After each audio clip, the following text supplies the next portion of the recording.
बात अगर हम नौतनवा विधानसभा की करें, नौतनवा विधानसभा में दो बाहुबलियों का वर्चस्व कायम है। जैसा कि आप जानते हैं, आप जब से क्षेत्र में दौड़ रहे हैं तब से आपको अनुभव हो गया होगा कि वास्तव में यहाँ पे दो बाहुबलियों ने इतना वर्चस्व कायम किया है कि उनके अलावा तीसरे को स्थापित होने का चांस नहीं मिलता, जगह नहीं मिलता है। तो इस बार क्या लगता है कि मतलब कांग्रेस अपने उम्मीदवार के प्रति या आपके द्वारा कांग्रेस यहाँ पे स्थापित हो सकती है? अभी आपने दो बाहुबलियों का नाम लिया है, दोनों बाहुबलियों की जननी रही है कांग्रेस। दोनों बाहुबली सबसे पहले कांग्रेस के ही सिंबल से मिले हुए, तब उन्होंने ये जो आप कह रहे हो ख्याति पाई है। और ये तो नंबर है इस बार कांग्रेस का। कांग्रेस तो हर 10 साल बाद यहाँ जीतती है।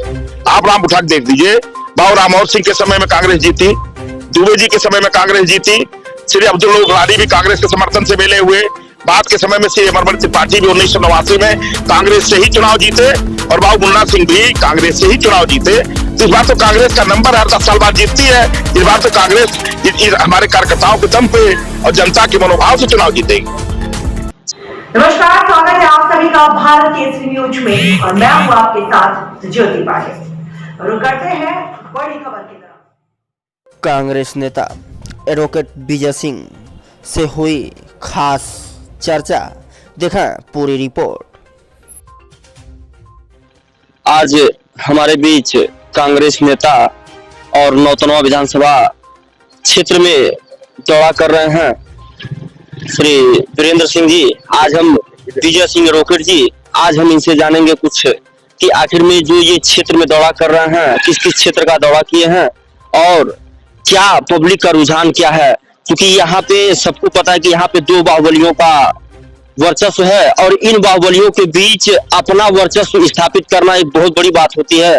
तो हम इनसे जानेंगे कि क्या यहाँ पे नौतनवा की जनता का क्या मूड है इस बार, थोड़ा सा बताएंगे क्योंकि क्षेत्र में चल रहा है। विजय जी, देखिए, पहले की स्थिति आज की स्थिति बहुत अंतर है। 31 साल से कांग्रेस की सत्ता नहीं उत्तर प्रदेश में। आज पहली बार जब से प्रियंका गांधी जी उत्तर प्रदेश की महासचिव बन के आई हैं, तब से उन्होंने संगठन की तरफ ध्यान दिया।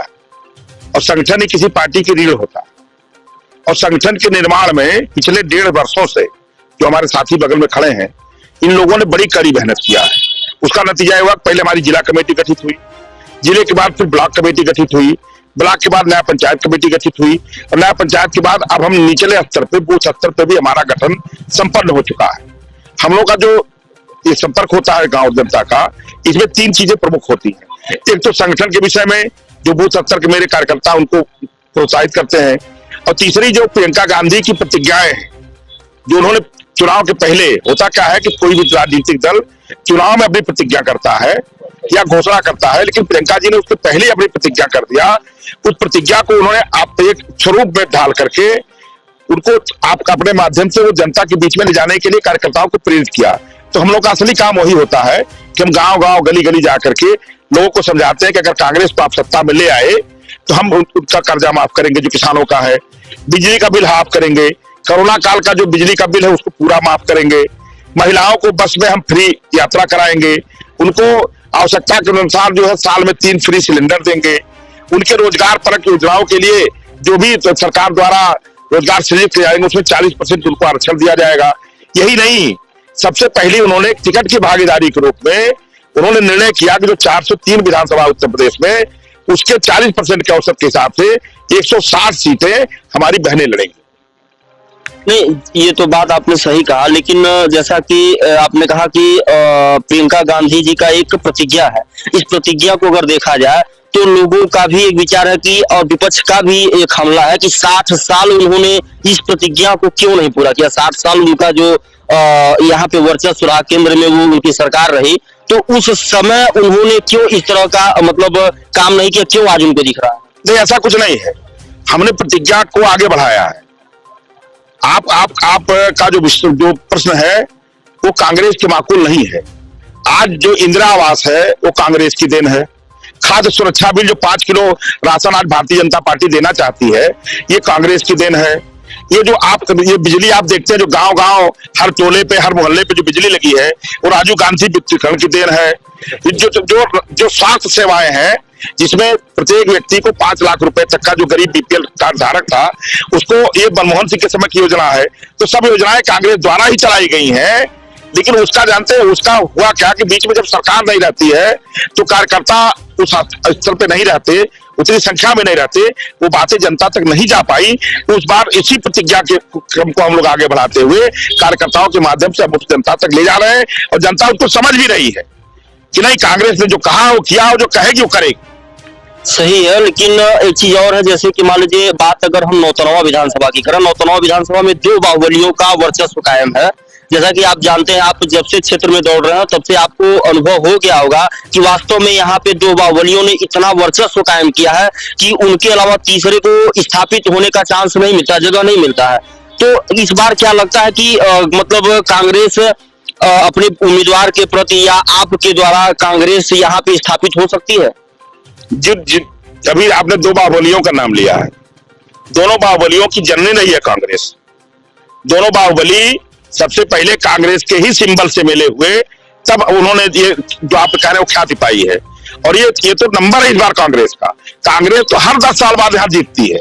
आप नाम उठा के देख दीजिए, बाबू राममोहन सिंह के समय में कांग्रेस जीती, दुबे जी के समय में कांग्रेस जीती, श्री अब्दुल गनी भी कांग्रेस के समर्थन से मिले हुए, बाद के समय में श्री अमरमल त्रिपाठी भी 1989 में कांग्रेस से ही चुनाव जीते और बाबू मुन्ना सिंह भी कांग्रेस से ही चुनाव जीते। तो इस बार तो कांग्रेस का नंबर हर 10 साल बाद जीतती है। इस बार तो कांग्रेस हमारे कार्यकर्ताओं के दम पे और जनता के मनोभाव से चुनाव जीतेगी। चलिए ठीक है, बहुत अच्छी बात। आप जो ये दौरा कर रहे हैं, इस दौरे में क्या मतलब आपको लगा कि जनता का क्या रुझान रहेगा? मैं आपके माध्यम से एक कार्ड भी जनता को हम लोग वितरित कर रहे हैं। ये थोड़ी बहुत नहीं, ये लाखों की संख्या में ये कार्ड हमारे कार्यकर्ताओं द्वारा पूरे जनपद के हर एक व्यक्ति तक बांटा जा रहा है। इसमें प्रतिज्ञा भी है और इसमें कैलेंडर भी है। इसके अलावा भी आपने देखा होगा कि कोरोना से महामारी के समय पिछले 1 साल से सिर्फ कांग्रेस ही एक ऐसी पार्टी है जिसने कोरोना किट का वितरण गांव-गांव जाके किया। मैंने खुद ही हमारे कांग्रेस के और सभी वरिष्ठ नेतागण, हमारे ब्लॉक अध्यक्षगण, हमारे और सहयोगी साथियों ने लगभग नौतनवा विधानसभा का कोई टोला भले छूट गया होगा, लेकिन कोई ग्राम पंचायत नहीं छूटी है कि जहां हमने कोरोना की दवा नहीं वितरित किया।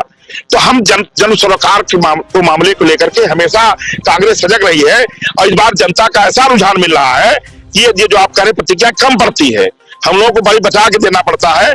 और जनता जिस गांव में जाइए खुद ही कहती है, जा कहा बात करता था, हमन के खुद कांग्रेस के बारे में सोचा था। तो आखिरी बार ये रहेगा कि हम मतलब आप चूंकि नया साल भी है, तो आप जनता को क्या कहना चाहेंगे इस बार? हम जनता को देना चाहते हैं कि 2022 में वो कांग्रेस की सरकार बनावे, ताकि जो महंगाई, जो बेरोजगारी, जो महिला सुरक्षा और जो किसानों की समस्याएं हैं, इसको प्रियंका गांधी के नेतृत्व में उत्तर प्रदेश में हल किया जाए। क्योंकि मैं एक छोटी बात कह के अपनी बात समाप्त करूंगा कि श्री मोदी जी का एक बहुत बड़ा नारा था कि 2022 तक हम किसानों की आय को दुगना करेंगे। 2022 आज हम आप खड़े हैं तो 10 जनवरी 2022 है। उनका आय कितनी दुगनी हुई है तो मैं नहीं जानता, लेकिन मेरे दौरे में कोई एक भी किसान हाथ उठा के नहीं कहा कि नहीं साहब मेरा 1950 में कोई धान बिक गया। उनकी आय दुगनी हुई अलग चीज है। खाद के बोरे जो 50 किलो के थे वो 45 किलो हो गए। जो डीएपी का दाम 700 रुपए था वो बढ़ के 1250 हो गया। और यही नहीं, हिडन एजेंडा है। 1950 रुपया बोरा डीएपी खाद है आज के डेट में। वो तो कांग्रेस के पार्लियामेंट में एक सवाल के जवाब में भारत की सरकार ने इसको 700 रुपए की विशेष सब्सिडी दिया हुआ है, जो सब्सिडी यही 15 जनवरी को समाप्त हो जाएगी। फिर आपको डीएपी 1950 रुपए मिलेगी। आप कल्पना करिए किसान कैसे उसको खेत में डालेगा। 1100 रुपया धान और 1950 रुपया डीएपी। यही नहीं, आप दूर कहां जा रहे हैं। मैं जाता हूं तो महिलाएं कहती हैं कि बाबू एक बोरा धान बेची ला तब एक गैस सिलेंडर भरा ला। और एक बोरा धान के लिए उनको कई डिसमिल जमीन में पैदा करना पड़ेगा तब एक धान होगा। तो इस सब परेशानियों को लेकर के जनता का झुकाव अपने आप कांग्रेस की तरफ है।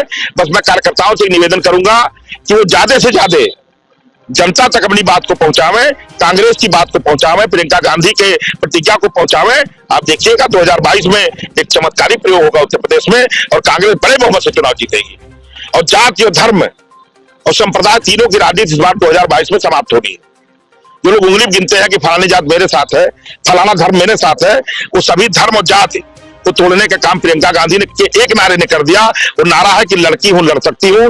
आप अपने घर में पता कर लीजिए कि आप जो छोटी बहन होगी या बड़ी बहन होगी या महिलाएं हैं, वो खुद कहती हैं कि नहीं, प्रियंका जी का नारा आज सार्वभौमिक है, सत्य है और सत्य के साथ ही हमको आगे बढ़ना है।